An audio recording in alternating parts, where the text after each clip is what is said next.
Hoy vamos a hablar de la luz. El ingeniero agrónomo Pablo Maggiolini vino acá y bueno, parece que el día, no sé qué decir Pablo, está para hablar de la luz hoy, ¿no?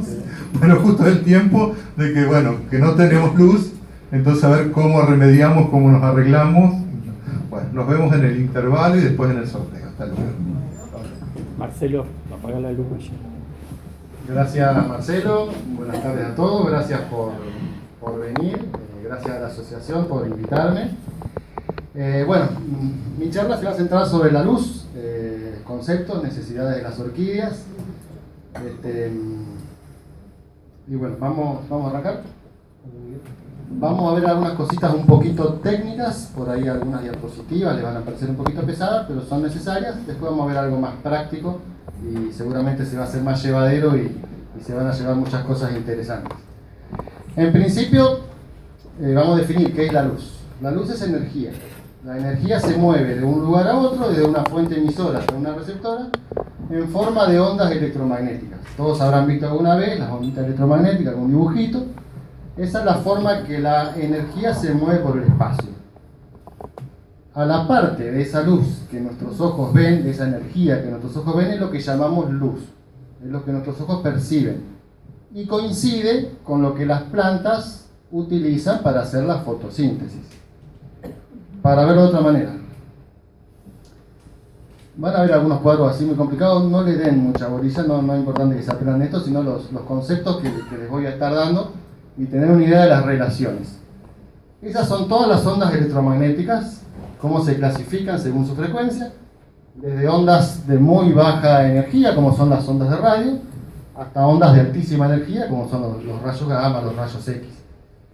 Nosotros no las vemos a todas. En este momento acá están circulando ondas de radio que no las vemos, ondas de teléfono, wifi. Son ondas que no las vemos, pero que en este momento están circulando por acá. Las que nosotros vemos y las que nos interesan es este pedacito, que es la luz. Es lo que llamamos luz y que las clasificamos en los colores. Rojo, naranja, amarillo, verde, azul y violeta. Que son también los que utilizan las plantas para hacer la fotosíntesis. Acá estamos, la luz, la parte visible, los distintos colores. En la línea negra van a ver nuestro ojo, que es lo que detecta nuestros ojos, lo que mejora, ahí está un poquito exagerado, pero nosotros somos muy sensibles a la parte del verde. Es una luz que nos sienta cómodo, nos relaja. Y las plantas, en cambio, absorben más lo que es la parte del rojo y la parte del violeta.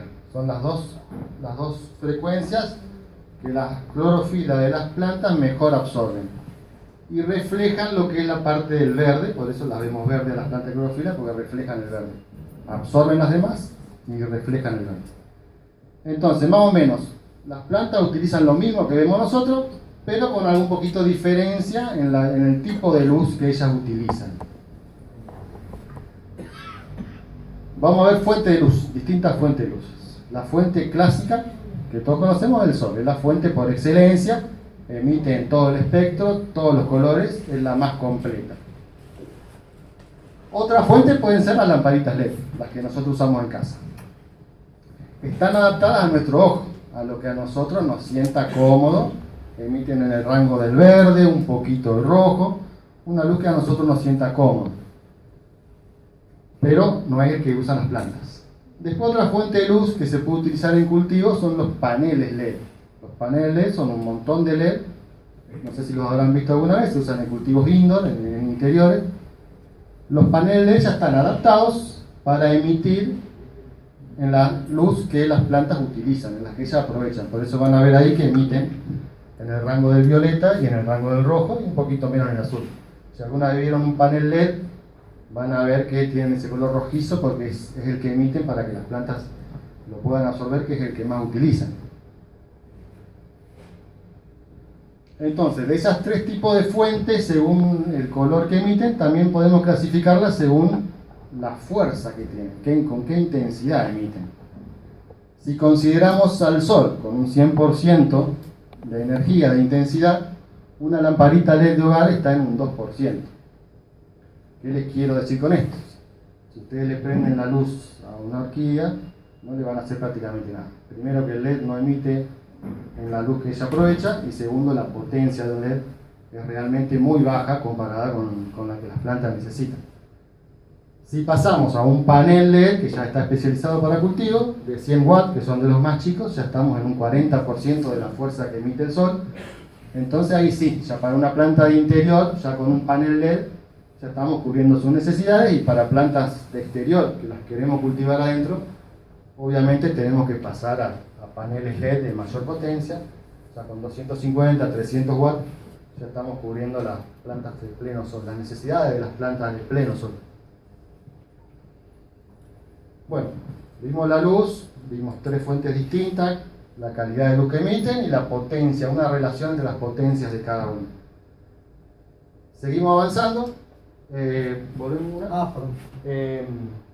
La luz en las plantas las agrupo en dos utilidades distintas que le da la planta. Las plantas la usan como fuente de energía por un lado y como fuente de información. Las plantas toman decisiones según el tipo de luz que reciben. Entonces vamos a hablar un poquito de fuente de información, qué decisiones toman las plantas, y pasamos después a la parte de fuente de energía, que es donde vamos a hacer un poquito más de hincapié en esta charla. Fuente de información. Se agrupan en distintos, no importa que se los aprendan a todos. Fototropismo es cuando la planta se inclina según la dirección de la luz. Todos habrán puesto una planta en una ventana y la plantita de la luz allá. Eso es fototropismo positivo. Las plantas se van hacia donde está la luz, y por lo general las raíces, no es el caso de las orquídeas, sí de las terrestres, las raíces tienen fototropismo negativo, le escapan a la luz, tratan de meterse más en el sistema. En el caso de las orquídeas, las raíces no tienen ese sistema, sí las partes aéreas buscan la luz. Plasticidad foliar se refiere a que la hoja de la planta o las partes de la planta cambian su forma según la luz que reciben. Por ejemplo, esta es una Phaius, no sé si conocen la orquídea monjita.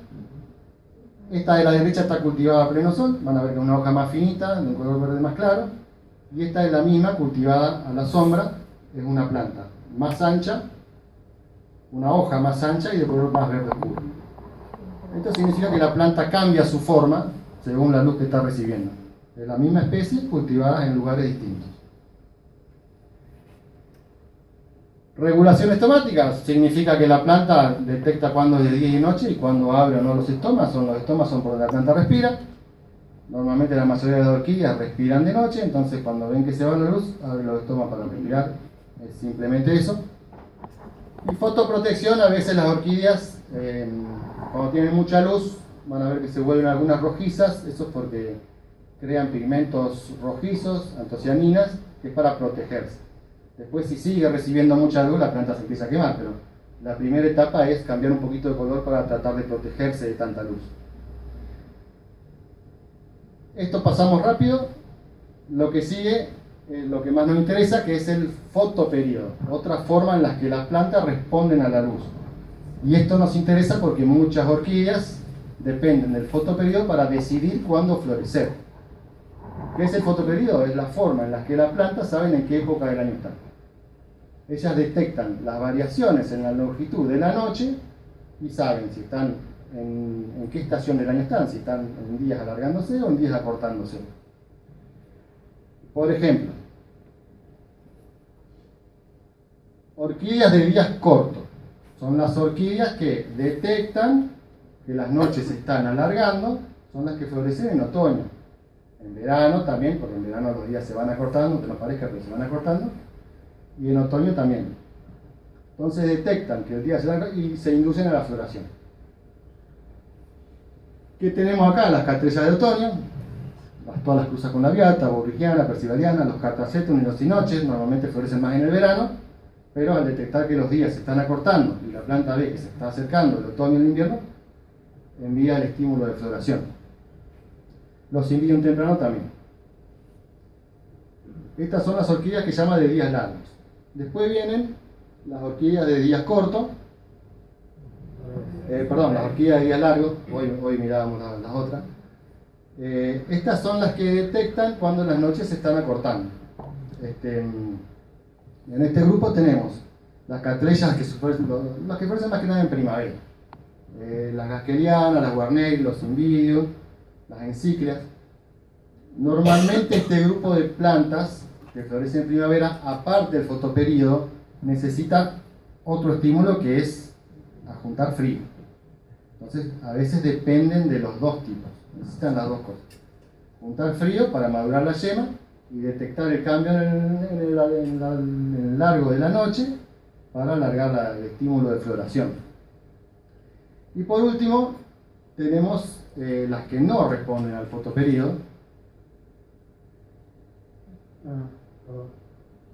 Las que no responden al fotoperíodo responden a otros estímulos, son las orquídeas que provienen de zonas más tropicales donde no hay estaciones marcadas, entonces no tienen respuesta al fotoperíodo, tienen por ahí respuesta. Pueden tener a la temperatura o pueden directamente no tener. Las bandas por lo general no tienen respuesta a la temperatura ni al fotoperíodo, florecen cuando cubren ciertos requisitos de cantidad de luz acumulada. Las phalaenopsis por lo general tampoco no responden al fotoperíodo, puede responder a algún leve incentivo en el cambio de temperatura. Los oncidium, los dendrobium nobiles no responden al fotoperíodo, pero sí necesitan frío para florecer, o sea, para madurar el tallo. Y los dendrobium phalaenopsis también. Estas no responden al fotoperíodo, algunas necesitan y otras no estímulos de cambios de temperatura. Entonces, bueno, volvemos a la luz y como fuente, vamos a hablar de la luz como fuente, como recurso principal para la planta, como fuente de energía. ¿Qué es la luz para las plantas? Y esto quiero que se lo graben a fuego, es el combustible. Es el combustible que usan las plantas. Las plantas, como todos saben, son productores primarios con la luz solar, con el agua y con el dióxido de carbono, crean su propio alimento. Crean la glucosa, que es su propio alimento, y liberan oxígeno al aire. Esto es la base de todo. La luz es el combustible, la energía que las plantas necesitan. Y acá también quiero remarcar que es muy importante el agua. Las plantas, si tienen luz, necesitan sí o sí el agua para hacer su proceso de fotosíntesis. Por eso una planta que está cultivada con mucha luz necesita mucha agua para poder formar sus reservas, sus carbohidratos. Ahora, si no tiene luz, ¿qué pasa con toda esa agua que le damos? Se nos pudren muy fácil las plantas si no tienen la luz que necesitan.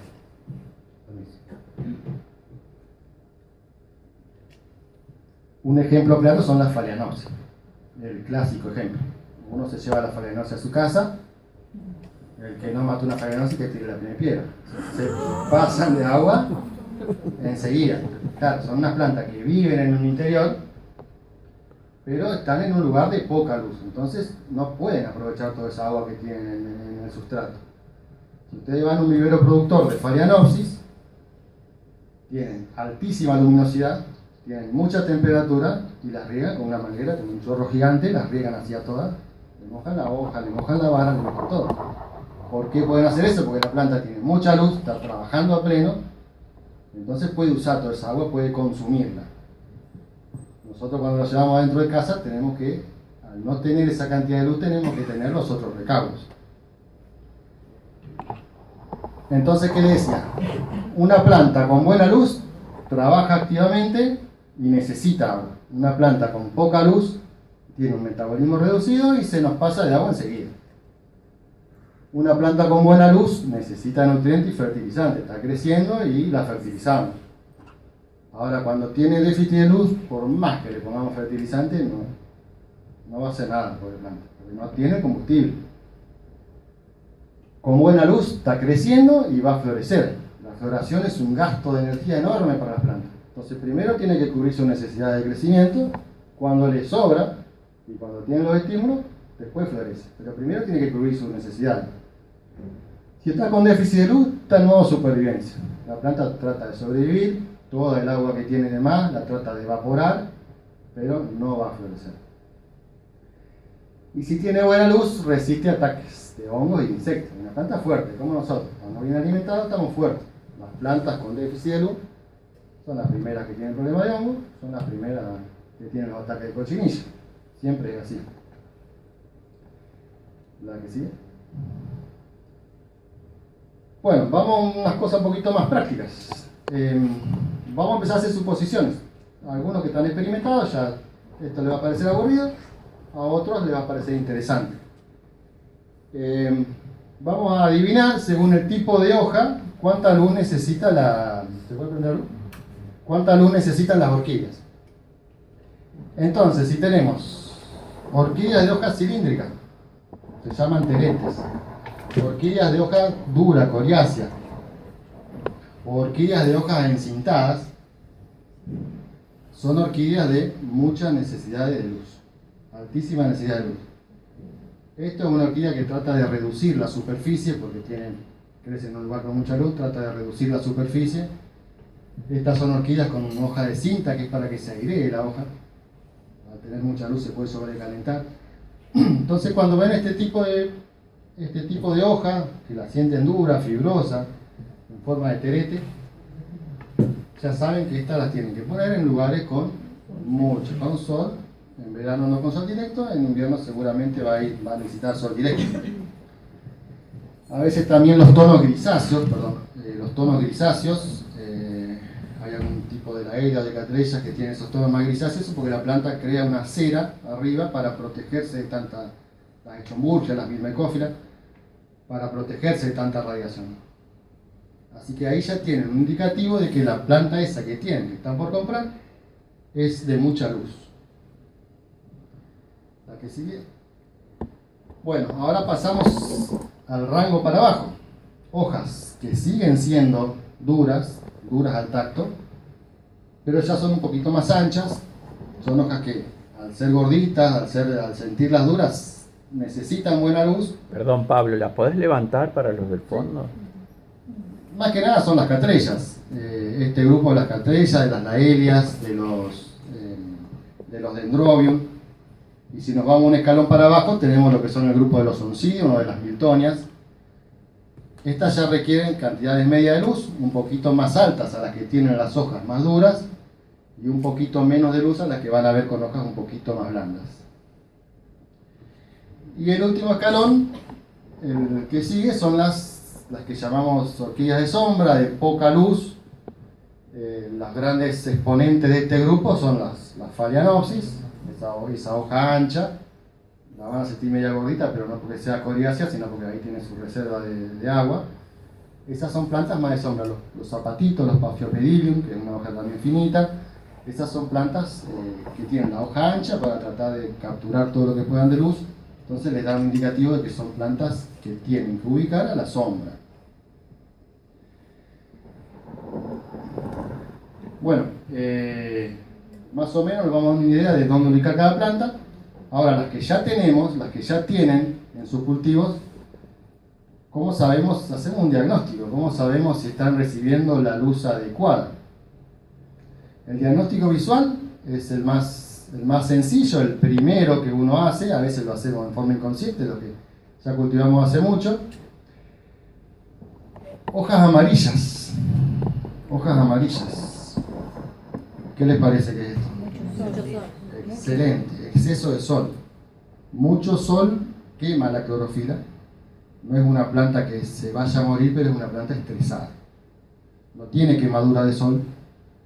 Todavía no se le ven quemaduras de sol, o capaz que no tenga nunca, pero va a estar siempre así. Es una planta que está estresada, que tiene mucho sol. El sol destruye la clorofila en las plantas que no toleran tanto. Entonces ahí nos damos cuenta que está pasada. Después tenemos los problemas de cuando se empieza a quemar.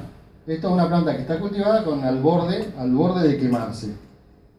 Pero a veces cuando cambiamos de lugar rápido una planta o recién la compran y se la llevan, ese golpe produce un quemado en la hoja, que no sé si alcanzan a ver, pero primero empieza como una manchita blanca, y después pasa a ser una mancha más grande, de color seco. Eso es un típico quemado de... Esa hoja en cara parcial. ¿Qué color sería? Esto también. Perdón, ¿qué color sería? O sea, de una manchita blanca pasa a ser como una mancha... Por lo general, sí, un tono gris tirando a seco. Ahora, el problema es que se puede infectar. Al ser un lugar de entrada de hongos, te puede pasar esto. Y te entra un hongo. Entonces ya cuando la mancha es húmeda, ahí ya tenemos otro problema que se suma. Esta es una hoja que hay que cortarla. Porque si no es un hongo que está avanzando y que si llega a la parte de abajo del rizoma, sonó nuestra planta. ¿Cómo la cortás? Esto por lo general le pueden hacer un corte, siempre con una tijera esterilizada, esterilizar el corte. Si no tienen nada más, pueden usar canela o pueden usar una pasta para corte, que es ideal. La pueden cortar a la mitad para seguir utilizando el resto de la hoja, pero tienen que seguir mirándola todos los días, que del corte no avance. Si sigue avanzando el corte, ya tienen que hacer un corte más drástico. Perdón, Pablo, nos sorprendió la pasta para corte. ¿Qué es? Normalmente se vende, más que nada lo usamos los viveros, la para poda en realidad se llama, pasta para poda. Cada vez que se hace un corte se unta un poco de esa pasta. Es algo un poco más específico que la simple canela. Está hecho con ceras de abeja y con fungicida. Es más específico, es un poco más fuerte. Sí, normalmente cuando se hacen podas se usa eso, que es cuando hacen podas grandes. Yo lo uso igual en las orquídeas. Y alcohol al 70, ¿no? Alcohol al 70 para esterilizar las herramientas. Para ponerle sobre la hoja puede ser medio agresivo, te puede causar aparte otros 3 más. Lo bueno de la pasta es que al ser húmeda, al ser un cera, evita que pierda humedad. La canela seca le va a hacer perder humedad, el alcohol me imagino que también le va a hacer perder humedad. Qué buen dato, no la conocía. Hay que comprar. Sí, antes que nada, obviamente, sí. Antes que nada, el alcohol va a funcionar. Si tenés canela, claro.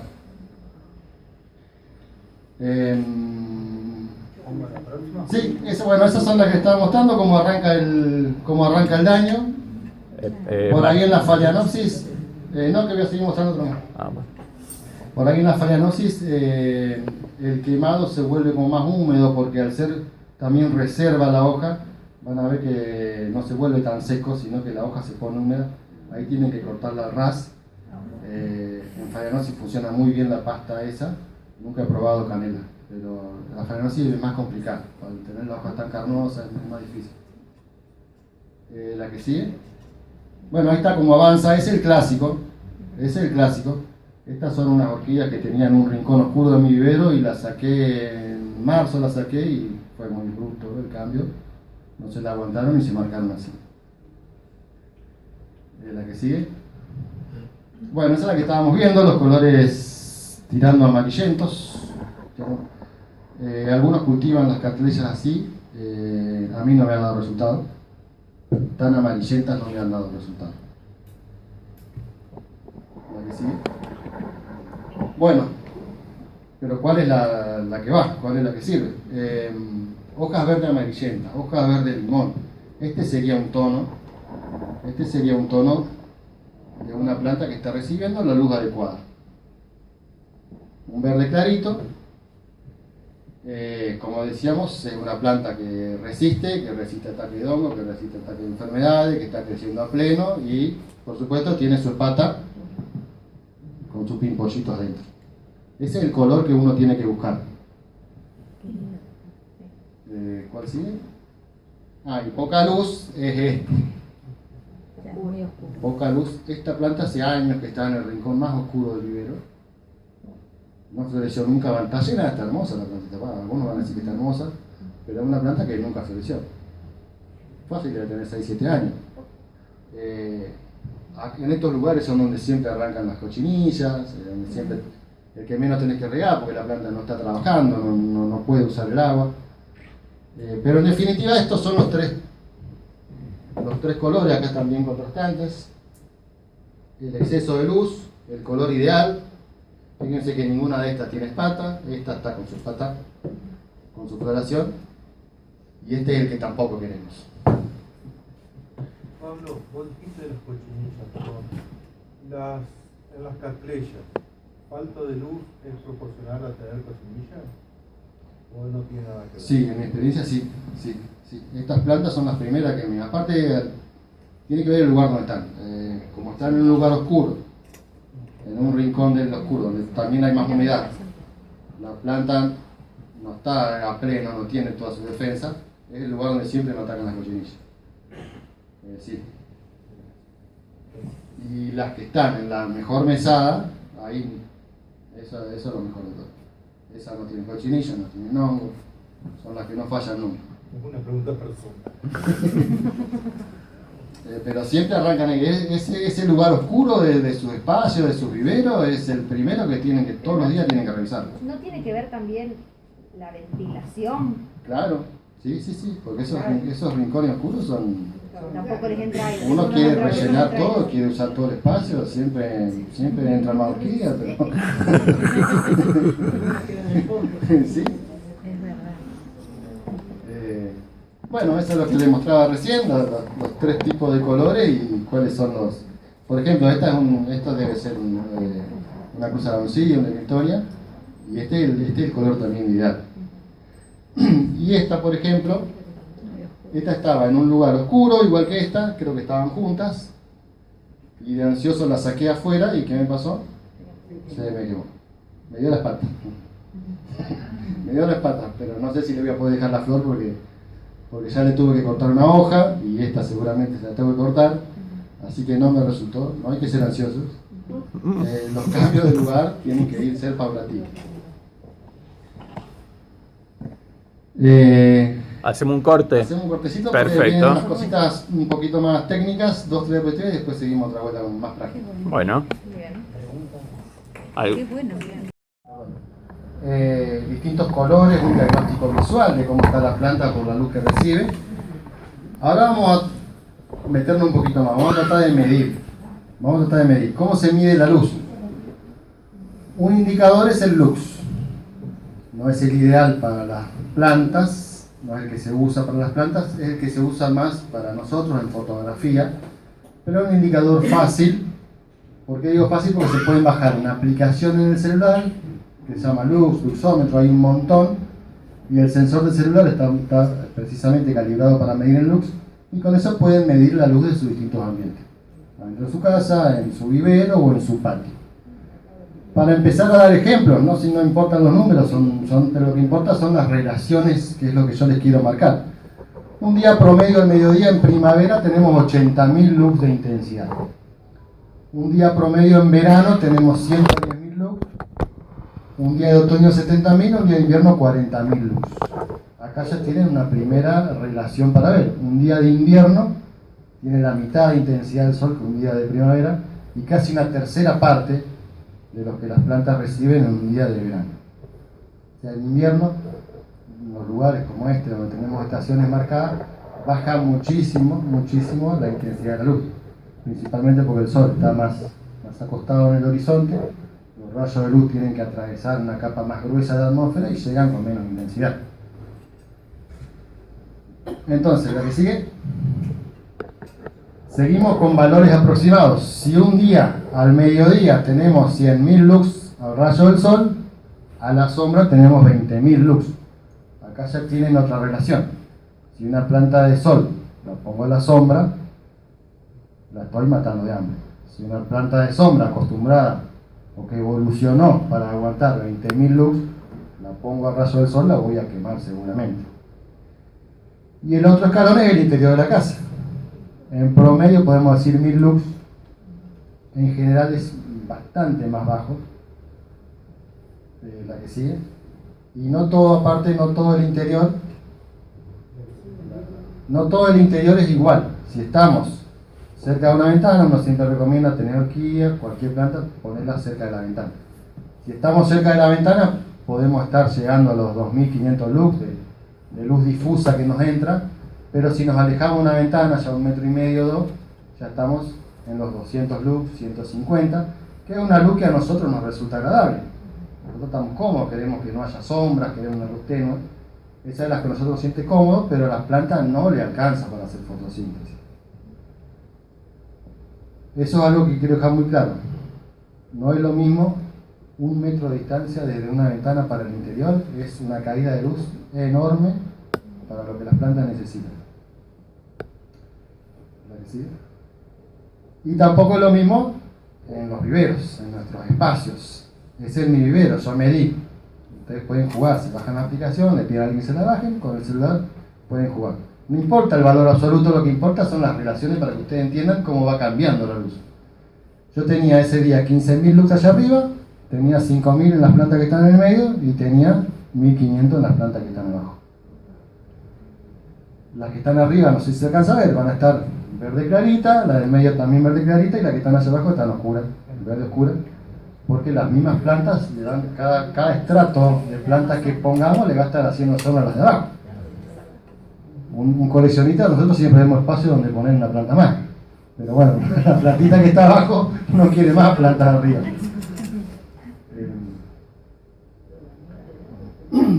Bueno, esto es también, no importan los números, es para entender las relaciones. Abajo están las horas del día, acá está la intensidad en lux, y cada curva es un día de una estación. Como se darán cuenta, la de más arriba es un día de verano, la que le sigue de primavera, de otoño, y el de más abajo es un día de invierno. Para que vean la cantidad de luz, la diferencia en la luz acumulada que recibe la planta según la estación del año en la que esté.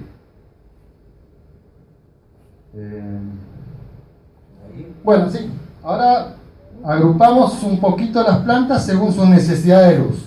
Géneros de planta de altísima necesidad de luz. Cymbidium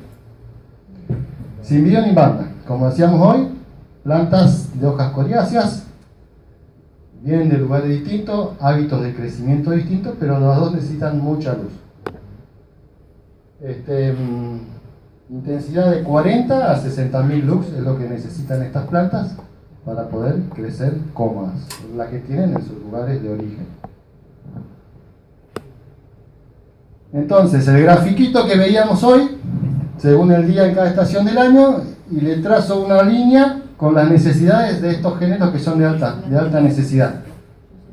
Banda y Cymbidium. Como podrán ver, en verano, con una media sombra del 50% podemos estar bien. En primavera con una media sombra del 35%, otoño con media sombra del 20%. Y en invierno, ¿qué pasa con estas plantas? No le alcanza. No le alcanza la luz que tenemos en invierno para cubrir las necesidades de estas plantas. ¿Significa que se van a morir? No. Pero tenemos que entender que están en un ambiente que no están cómodos. Para estos grupos de plantas, el sol en invierno es innegociable. Estas plantas necesitan sol en invierno. Después tenemos otros problemas. La banda necesita humedad, no puede agarrar frío.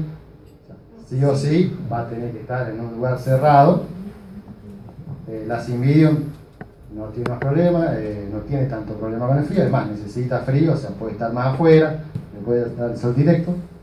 Pero las dos son plantas, más que nada la banda, que no es una planta que tiene crecimiento estacional. Tenemos que entender que en nuestra zona, en el invierno, la planta está incómoda, está pasando hambre. No se va a morir, por lo general no avanza. Florece menos, le puede aparecer alguna manchita, le puede aparecer algún otro indicador, pero es una planta que no está cómoda porque precisamente no alcanza a cubrir la necesidad de combustible que necesita. Te pregunto, ¿en un Cymbidium pueden perder hojas porque empieza esta escasez lumínica? Sí, siempre que la planta tiene escasez de algo, lo primero que trata es removilizar nutrientes. Y los Cymbidium, al tener mucha hoja, tienen esa facilidad de las hojas de abajo poder removilizarlas y utilizar lo que no tienen, reutilizarlo. Y también a veces nos pasa con las bandas. En sus lugares de origen, las bandas, las hojas he leído que hasta duran 30, 40 años cada hoja como vida útil. Y a nosotros no nos alcanza eso. No llegamos a eso. Bueno, el otro estrato de plantas, requerimiento de luz medios a altos. Acá tenemos el grupo de las catleyas, dendrobium, laelias. Estos también requieren aproximadamente, podemos hablar de 25.000 a 40.000 lux. Son plantas que necesitan también medios a altos requerimientos de luz. Si hacemos lo mismo que hicimos hoy, ponemos los requerimientos medios, estos siempre son valores promedios, pero lo que quiero que entendamos son las relaciones.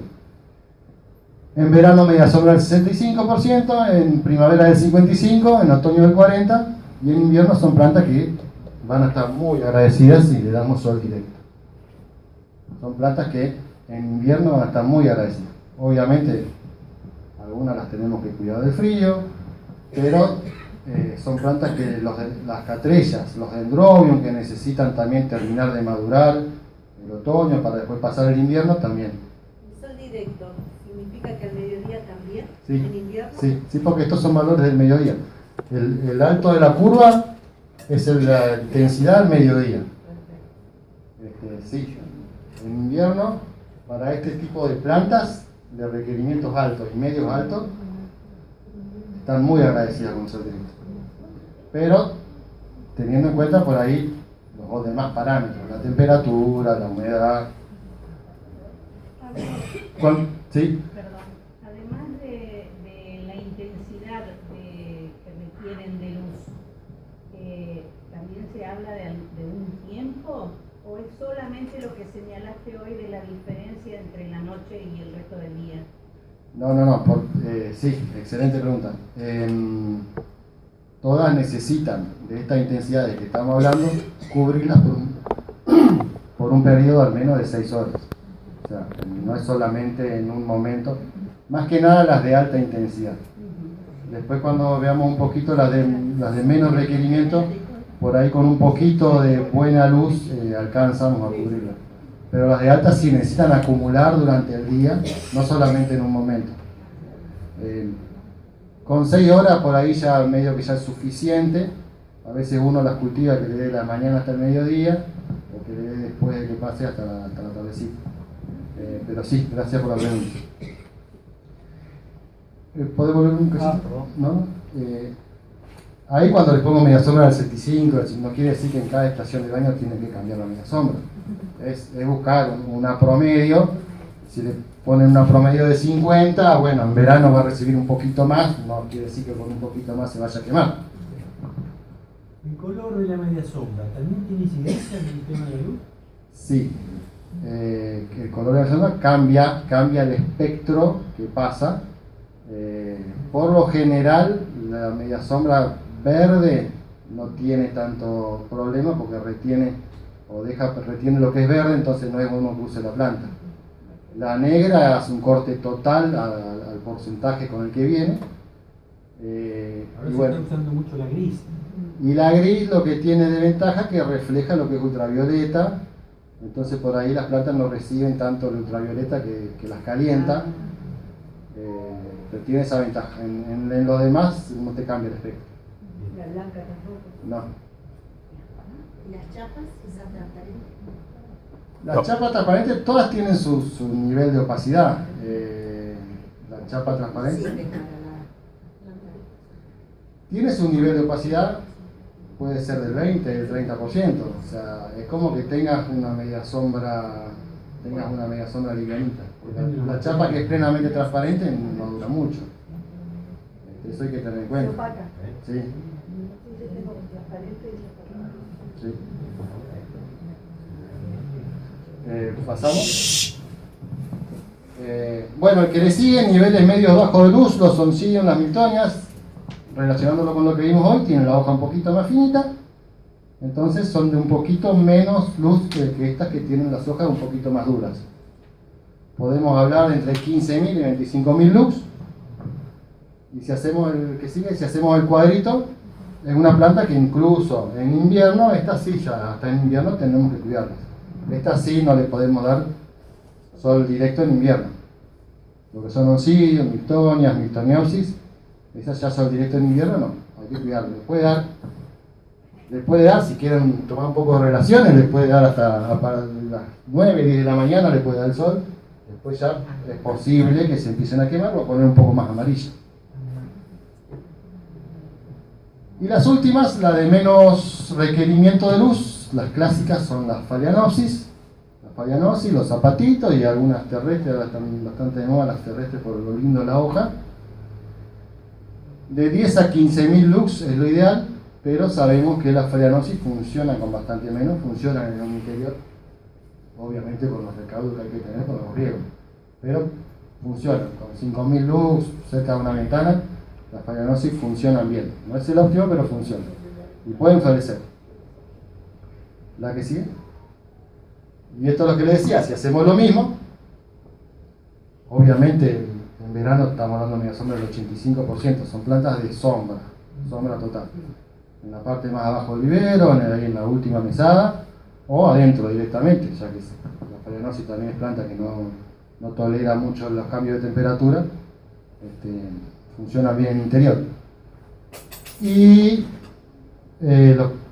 por ejemplo, a las Phalaenopsis les podemos dar sol hasta las 8 de la mañana en invierno, les podemos dar sol a la tarde, a partir de las 5 de la tarde, más que nada si están en un interior que por lo general no reciben tanta luz, podemos darle esos rayos que entran a la mañana o a la tarde como para que tengan un poquito más de combustible. Y esto es lo que le decía, un interior no es lo mismo la orientación. Los mejores son hacia el norte, por allá creo, que es donde se mueve el sol. En invierno está bien acostado el sol y es donde tengo más entrada de luz. El otro día me decía una señora, yo tengo Phalaenopsis, me florecen todas y las tengo mirando al sur. Le digo, pero ¿cómo? No, dice, tengo un patiecito y tengo un tapial blanco. Bueno, ahí está. El tapial blanco te está reflejando la luz. Ojo en verano porque te puede reflejar mucho, pero en invierno es ideal. Si llega esa luz difusa, las Phalaenopsis están chochas. Entonces, bueno, las paredes blancas pueden reflejar mucha luz, es un peligro en verano y es una gran ventaja en el invierno. Las sombras es un peligro. Este es un ejemplo mío práctico, un problema que yo tengo. Es un árbol del vecino. Cuando se ve que varios lo tienen.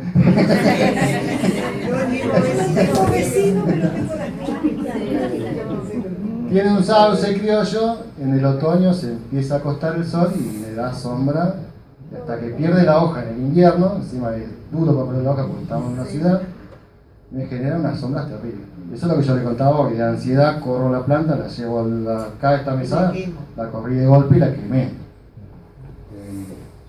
Bueno, es un problema se ve que es recurrente.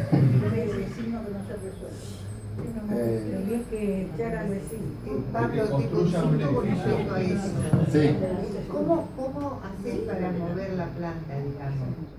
Porque normalmente las cattleya, las Phalaenopsis, cuando vos la movés, le da un rayo, parece que fuera una gota de sol y te la quema. Entonces, ¿cómo te manejas? ¿La movés para un lugar donde le dé sol temprano, que no le dé a la tarde? Sí, lo ideal sería esos cambios paulatinos, mirar tu ambiente. Sí. A poquito. Sí, esto fue un cambio brusco. Sí. Lo ideal es, si está atrás de la mesada, bueno, ponerla al borde, que tenga más luz, y después llevarla al otro lado. Claro. O esperar un mes más. Porque esto es lo que le quería mostrar. En marzo, esto estaba jugando, por eso digo que es importante, está bueno que se bajen la app y vean las intensidades de luz. Este es mi vivero, en marzo entraba esa luz a las 6 de la tarde, 15.000 lux. Había, con esa luz oblicua.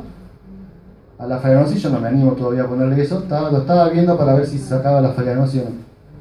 Y esto lo medí ayer, ya tiene 8.000 lux. Ahí ya las puse a la Phalaenopsis que le empiece a dar esa luz porque recontra agradecida van a estar.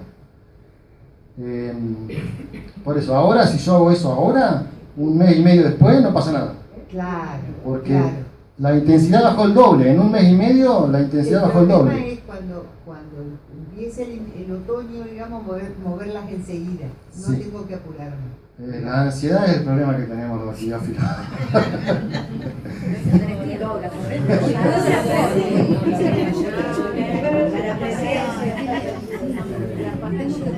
Pero sí, hay que esperar, hay que tener paciencia y los cambios siempre paulatinos. Los cambios siempre paulatinos. ¿La que sigue? Bueno, esto es lo que decía, fertilizar nuestras plantas en otoño e invierno. Y hablo de fertilizar, hablo de darle combustible. Aprovechar los rayos oblicuos, a la mañana temprano o a la tardecita. Son excelentes fuentes de energía para las plantas de interior. Todas las que puedan poner, o sea, las de alto requerimiento ya dijimos que necesitan sí o sí. Pero las de interior, aprovechar estos rayos suaves que en verano a las 7 de la mañana no le puede dar mal el sol. Pero ahora, a partir de ahora ya le podemos dar hasta las 9 de la mañana o a partir de las 5 de la tarde y las plantas van a estar recontra agradecidas. Más si es el de la mañana, en Phalaenopsis funciona muy bien el de la mañana también porque le ayuda a calentarse un poquito la planta. Así que es ideal si pueden aprovechar esos rayos de sol en los interiores o incluso en los viveros también. En los viveros, en los jardines. Bueno, el otoño. Estamos todavía en el otoño. Yo me animo a decir que el otoño es el momento más importante en el cultivo de las orquídeas. ¿Por qué digo esto? Las plantas que necesitan descanso invernal, el otoño es cuando juntan las reservas.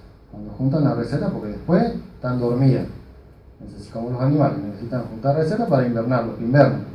Las orquídeas que necesitan descanso invernal, lo mismo. Necesitan acumular reservas ahora, necesitan luz. Según los requerimientos de cada una, necesitan mucha luz para juntar reservas, para madurar los pseudobulbos y para poder florecer después.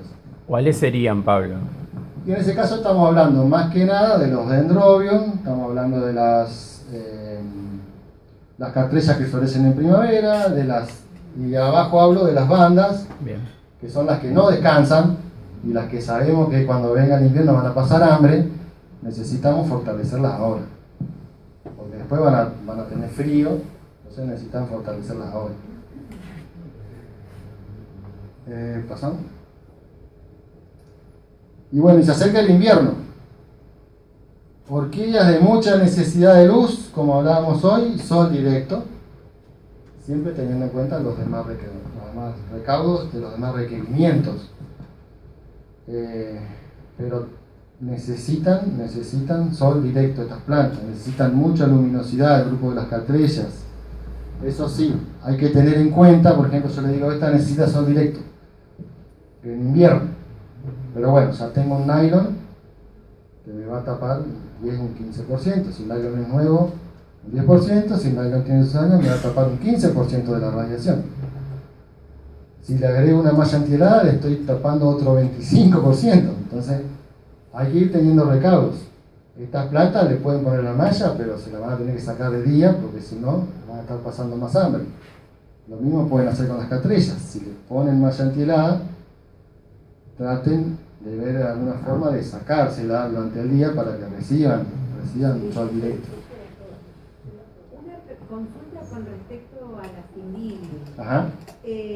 ¿Puede ser que la falta de luz o de sol directo, que ahora estoy entendiendo un poco más,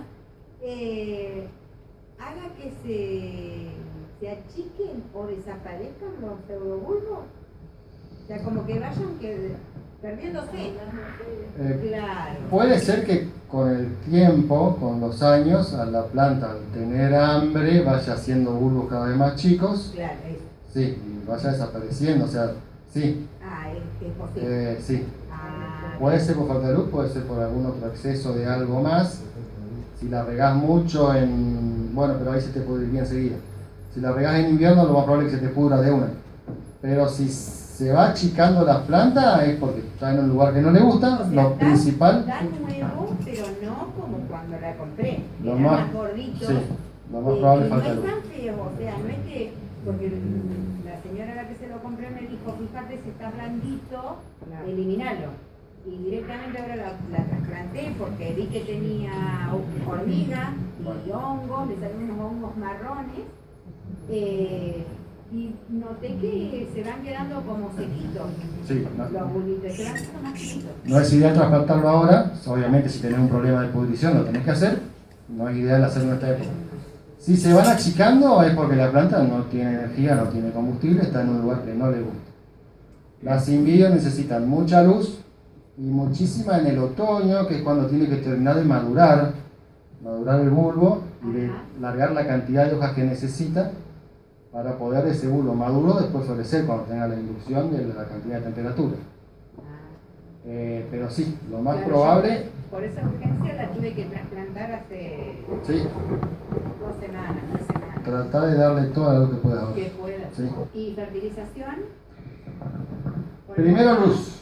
Primero luz. Primero luz. Si le tuviste que sacar muchas raíces, bueno, aprovechar y fertilizarla foliarmente, porque no va a tener otra forma de alimentarse. Le quedó algo, pero muy poco.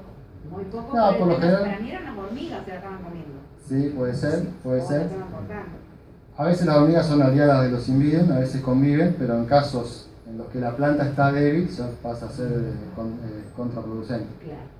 Pero lo más probable es sí, si Entonces, se van achicando, sol directo. sí, no la pases de golpe, lo que hablamos recién, no de golpe. Claro, ella está, pero sí, tendría que sacarla como más afuera. Bueno, de la empezá casa. que le dé ahora sol hasta las 11 o después de las 2, 3 y capaz que en 15 días la podés sacar al sol directo. Ah, bien, bien. Sí. Perfecto. Igual acordate que va a entrar en reposo ahora la planta, así que tratá de hacerlo urgente para que junte reserva antes de que entre el reposo. Ah, bien, bien. Pero seguro que lo más probable es falta de luz. Sí, sí. Pablo, ¿y ese requerimiento de luz en el caso de los cymbidium es para cualquier tipo de cymbidium? Viste que tenés el aloifolium, por ejemplo, que tiene la hoja como más carnosa. Ese tipo de hoja cintada y otro que es como más finito, que yo le llamo como cymbidio de verano, no sé por qué. Sí, Pero ¿rige para todo? En requerimiento de luz es casi exclusivo para todo, sí. Lo que después tenés otros recaudos de otros requerimientos de temperatura y de que te florecen en distintas épocas. El alifolium, que es un poquito más grueso, que es un poquito más rupícola, puede aguantar por ahí unos lapsos de falta de agua, pero en luz es alto todo, sí. Bueno, como les decía, tener en cuenta siempre las necesidades de humedad y temperatura. Yo les digo, la luz es el primero a gestionar, pero después hay que tener en cuenta los demás, obviamente. ¿A qué los invito hoy? Cuando llegan a sus casas, entender la luz, como les decía, como el primer recurso, es el combustible que las plantas necesitan, es el primero que tienen que gestionar. Comprender la dinámica de la luz en sus espacios, eso es lo que hablábamos hoy, cómo evoluciona el sol según la estación del año, cómo sé que me va a molestar el árbol del vecino, que está cada año más grande. Sí. O sea, entender cómo se va a mover la luz. Mirar los rincones con otros ojos. Aprovechar los rayos suaves de luz. Hay rincones donde a la tardecita de la mañana entra luz, eso los podemos aprovechar. Y obviamente tener recaudo con el rincón que se vuelve oscuro. Todos tenemos ese rincón que en otoño e invierno la planta que está ahí, pobrecita, es la que está castigada. Reconocer las necesidades de cada planta. Hoy hablamos un poquito según el tipo de hoja, según el género, ver la planta, qué quiere, qué necesita, no qué quiere en realidad. Charlar con gente que conoce, participar de las reuniones de las asociaciones, ir a las exposiciones, ir a las charlas. En esta asociación hay gente con mucha experiencia, muy humilde, que les va a contar todo lo que saben. Así que está muy bueno eso para entender las necesidades que tiene cada planta, porque es tan amplio el mundo de la orquídea, son tan diversas y cada una tiene sus requerimientos particulares. Yo tengo vivero de planta en general y la gente que me compra una rosa no me pregunta cómo cuidarla, pues ya sabe. El que me compra un árbol ya sabe. Ahora con las orquídeas son tan diversas que bueno, hay que tener recaudo de entender a cada una. No se trata de seguir una receta rígida, como hablábamos siempre, no hay receta rígida, cada planta tiene sus necesidades y cada ambiente que nosotros le damos es distinto, cada ambiente, cada uno de ustedes es distinto. A algunos les funciona la orquídea sin bio, me han traído orquídeas sin bio en tierra y yo digo, con una tosca, digo, ¿cómo está viva y está florecida? Y a esa persona le funcionó así. O sea, cada lugar es distinto. Hay que entender las necesidades de las plantas y, bueno, y adaptar nuestros espacios para cubrirlas y para que nos den las flores, que es lo que nosotros buscamos. Bueno, preguntas importantes. Es agregar complejidad. Yo hoy le mostraba las diferencias de potencia y de espectro que emiten los focos comunes, que es por ahí lo que uno dice, no sirve. O sea, si querés suplementar, sí tenés que ir a un panel LED. ¿Funcionan? Sí funcionan. Tenés que tener por ahí los recaudos de no pasarte tampoco, como hablaba hoy, no pasarte de la cantidad de horas. Porque las plantas necesitan censar los distintos fotopedidos para saber en qué estación del año. Si vos te pasás de la cantidad de horas, la planta no va a saber dónde está, por ahí no te puede florecer. O sea, sirven, pero tenés que tener un montón de recaudos aparte, porque es complejo. ¿Y son solo esos paneles? ¿No hay unos tubos, por ejemplo? Sí, por ahí los paneles vienen de distintas formas, distinta composición. Por lo general los LEDs son los que logran el espectro que las plantas necesitan, más que los tubos fluorescentes que tienen un espectro distinto. Yo el otro día estaba probando con una lámpara galponera, no sé si las conocen, esas LED grandotas, y si la acercaba a 10 centímetros de la planta, estaba en 2000 lux, o sea, ya algo que la planta más o menos le sirve. Si la alejaba a 40, bajaba a 100 lux, o sea, no tienen potencia. Si en el techo no me sirve de nada. No tienen potencia. Sí o sí hay que ir a un panel LED si queremos suplementar con luz. Y bueno, y entrar en un complejo de ir anotando la cantidad de horas y demás que estamos dando. Creo que eso pasa con la phalaenopsis, porque uno compra una phalaenopsis espectacular, con una floración espectacular ahora, por ejemplo, se termina la floración y se acabó. Bueno, ojo con la phalaenopsis, que por ahí las plantas vienen sobreexcitadas, vienen con un gasto energético enorme porque le dejamos la vara 3 meses y la planta necesita descansar. Nosotros le cortamos la varita y queremos que enseguida nos largue otra. Entonces, a veces la planta se va a tomar su tiempo para recuperarse. Hoy me decía una señora, no, yo se las corto a ras y las dejo que se recupere. Bueno, me parece excelente. Pero sí hay que tener cuidado porque a veces las plantas de los viveros vienen sobreestimuladas, como les decía hoy, vienen con máxima luz, con máxima temperatura que toleran, y después las llevamos y la tenemos 3 meses con la flor y a veces le cuesta a la pobre planta. Y si las tenemos en interior hay que tener cuidado con el tapón de musgo. La aplicación que dijiste de buscar para la luz. Se llama la más clásica luxómetro. Luxómetro, sí. Pablo, ¿dónde tenés tu vivero? El vivero se llama Colmanara, era de mis padres, ahora con mi señora lo tomamos hace 3 años, perdón. Está en Paraná, queda en calle Artigas, Provincias Unidas. Está en la zona sureste de Paraná. Si conocen, es del hipódromo de Paraná, unas 7 cuadras para el sur. Y van a estar el 8 y el 9 de agosto en la sala. En la Expo de Paraná, que ojalá se siga haciendo. La pregunta es, en cuanto a las necesidades, ¿son Catasetum dónde estarían de los grupos? Catasetum tiene requerimientos altos de luz, tiene sus particularidades porque son muy estacionales, pero sí tiene requerimientos altos. Si bien es una hoja finita, pero es una hoja que dura una temporada. Entonces la planta no necesita cuidarla varios años. Es una hoja que con mucha exposición, necesita mucha exposición. Cuando termina la temporada la libera. Entonces, si bien es una hoja fina, pero es una planta con altos requerimientos de luz. Pero en invierno cuando se pierde todas las hojas, que riego nada, riego nulo. Se le puede seguir, no importa la luz, pero se le puede seguir dando el mismo ambiente con buena luminosidad. Más que nada porque si la regás, hay que tratar de que se seque rápido. y si las hojas de luz, yo te mando del vivero y están verdes. Bueno, te florece ahí, cumple bien su ciclo. Estoy aprendiendo este año. Por lo general necesita frío, si tenés un vivero que no está calefaccionado. Si el cedoburo está bien maduro ¿Cuándo van a Cuando te empezar? largue el nuevo, va a venir con la varita. Y si no, es porque necesitas sacarlo afuera a que cumpla su requerimiento de frío. Pero ahora entré por las heladas, muy al descampado, muy cerca del campo. Es una planta muy estacional. Normalmente pierde la hoja y el bulbo que queda en descanso absoluto en el invierno. O sea, no te asustes si pierde la hoja. Mientras tenga los bulbos gorditos. Tengo 4, tengo 2 sin hoja y 2 con hoja. Bueno. No quiere decir que si a veces no pierde la hoja y te florece. No es. Sí. No es bueno, sí.